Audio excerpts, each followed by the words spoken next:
Hi అండి, అందరూ బాగున్నారా? అందరికీ శుభోదయం.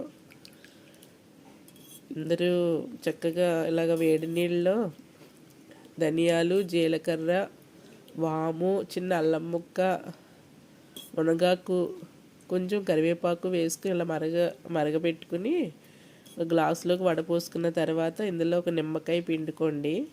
ఇష్టమైతే కొంచెం తేనె కూడా వేసుకోండి. నేను చియా సీడ్స్ కూడా వేసాను.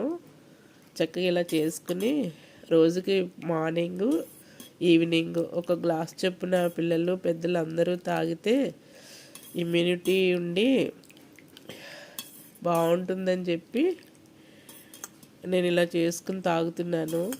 మీరు కూడా ఇలా చేసుకుని చక్కగా ఈ వర్షాకాలాన్ని ఎంజాయ్ చేయండి. సరేనా ఫ్రెండ్స్? బాయ్.